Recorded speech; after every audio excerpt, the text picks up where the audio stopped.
sí es posible, ¿vale? Sí es posible, ¿vale? Insisto desde aquí.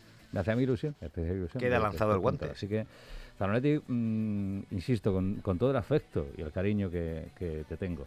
Y hablando de Zanoletti, pues directamente ya enlazamos con el expediente Z para prácticamente abrochar el planeta. Aviso, hay explosión de nuevo en el planeta iVoox, ¿eh? Seguimos expandiendo a través de las ondas hercianas, así que no se pierdan ese repaso como no deben perderse. Este gran expediente Z, la cosa va de ventas esta semana. Y dice así. Hace poco se estuvo hablando de unas estadísticas sobre ventas de libros que eran terroríficas, que confirmaban que en España cada vez se venden menos libros y se lee menos. Esas estadísticas lo englobaban todo: poesía, ensayo, novela gráfica, cuento infantil o narrativa, y solo excluía los libros de texto. Aventurábamos que si el sector del libro vende poco, seguramente el del cómic vende menos. Sin embargo, no tenemos datos fidedignos que nos digan las ventas que se producen en España. He leído comentarios de profesionales del sector que aseguran que las ventas de un autor profesional tiene como media los 15.000 ejemplares vendidos y que podría llegar hasta los 20.000. Yo creo que esos son casos aislados, pero lo vemos más adelante. La falta de datos no es porque no haya transparencia en el sector. Lo más confidencial que tiene un ciudadano es su informe médico y su declaración de Hacienda, datos que de filtrarlos se cometería un delito, salvo raras excepciones, que se trate de funcionarios o entidades públicas, que en ese caso los sueldos, las comisiones, pagas extras, etc. es público, o una sociedad anónima, aunque no está obligada a dar datos ante el público general, sí tiene ciertas obligaciones de transparencia y depósito de información financiera. Imagino que de no ser así, lo tendría complicado para lanzar acciones al mercado. La mayoría de editoriales son sociedades limitadas, autónomos, comunidad de bienes, cooperativas o sociedades civiles, y no tienen por qué hacer público sus ventas, del mismo modo que no lo hacen los autores. En redes veo a profesionales indicando: las editoriales no son transparentes, no me han pagado lo que me deben, pero nunca verás a un autor ser transparente. Y decir cosas como: he vendido 500 ejemplares y la editorial solo me ha pagado 200. No puedes exigir transparencia si tú tampoco la das. En verdad hay razones. La primera, que los contratos son confidenciales, si no podríamos saber los secretos de muchas editoriales, información que bien uso podría ser la competencia. Y la segunda, que un autor no va a hacer público ciertos datos que podrían ponerle entre la espada y la pared, por ejemplo, a la hora de firmar un nuevo contrato con otra editorial.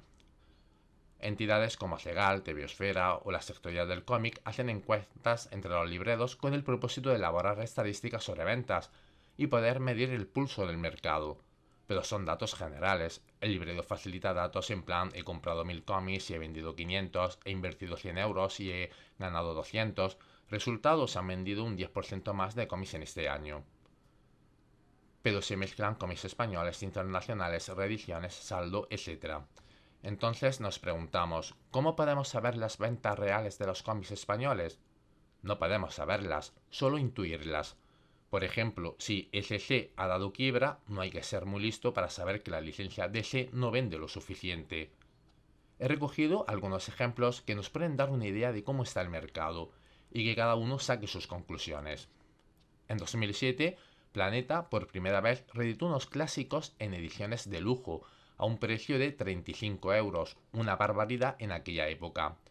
Hubo un título que batió récords de ventas, pero no en el mismo año de salida, sino a lo largo de varios, consiguiendo 4 ediciones.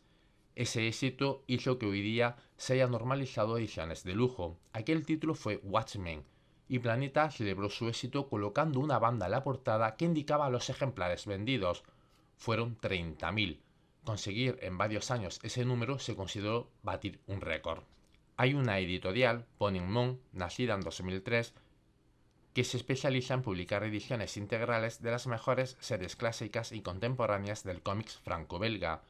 Entre ellas estaba Jerry Spring, y que salía cada tomo con un importe de 40 euros, una auténtica barbaridad, aunque si compráramos los álbumes por separado, que incluía el volumen, el importe salía mucho más caro.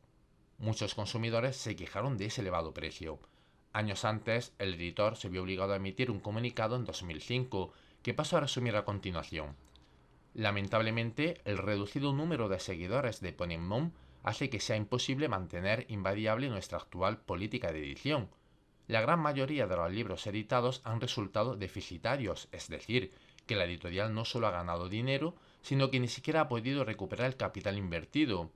Hemos tenido que adaptar una serie de medidas, a pesar de que algunas pueden ser impopulares. En primer lugar, se ha buscado reducir costes al máximo. Se ha cambiado el tipo de papel y formato que se ha venido usando hasta ahora. Los colaboradores de Ponemon se han rebajado el sueldo para poder continuar con esta aventura, y se ha reducido el número de ejemplares impresos. Esta última medida nos obliga a subir ligeramente el precio de nuestras publicaciones. Queremos incidir en que esto no tiene como fin sangrar el bolsillo de los lectores ni aumentar los beneficios, sino de, simple y llanamente, permitirnos seguir editando. Recuerdo que luego el editor en algún medio hizo un desglose en relación a Jerry Spring, publicado en 2011. Lo voy a decir casi de memoria porque no lo he encontrado, aunque hay algún expediente de años atrás que se trató el tema.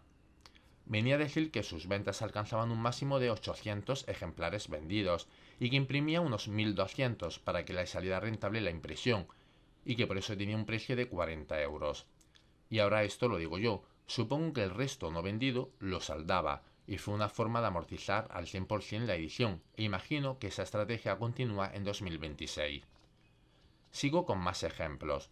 Panini sacó la colección Edición Limitada Marvel, que fue un gran éxito. Cada título tuvo una edición de 1500 ejemplares. Si Panini tuviera unas expectativas de vender 2000 ejemplares, hubiera sacado una edición limitada de 2000 ejemplares. Pero aquí hay una trampa. Panini vendió 1500 ejemplares a las librerías. Otra cosa es que los libreros fueran capaces de sacar adelante esos títulos. Muchos de ellos todavía hoy siguen a la venta. La reedición de lujo de Drácula de Fernando Fernández para celebrar el 40 aniversario fue otro gran éxito de nuestro mercado. Se vendieron 5000 ejemplares, pero no los primeros años, sino en varios. En 2026 se ha sacado una nueva edición, pero solo de 450 ejemplares. Astiberri indicó que El abismo del olvido de Paco Roca logró más de 50.000 ventas. No sabemos si incluye o no las devoluciones anuales. No obstante, es un caso aislado, y del mismo modo que ocurre con obras como Maus y Persepolis, sus consumidores más allá de los compradores habituales de cómics. Son títulos que leen los que nunca han leído un cómic y no definen al sector del cómic.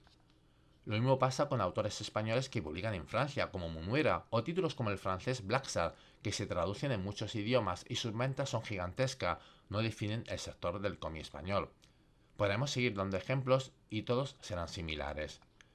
En un mercado donde un gigante editorial celebra los 30.000 ventas de uno de los títulos con más éxito de la historia, donde una de las licencias con más promoción quiebra, cuando la editorial que más vende en España no se atreve a publicar más de 1500 ejemplares de unos títulos superventas, o los títulos franco-belgas contemporáneos con más éxito acaban con rapidez en el mercado de saldo, es poco creíble que una novela gráfica de un desconocido, que se publica sin nada de promoción, pueda alcanzar los 20.000 ejemplares vendidos, ni los 15.000 ni los 10.000, salvo raras excepciones.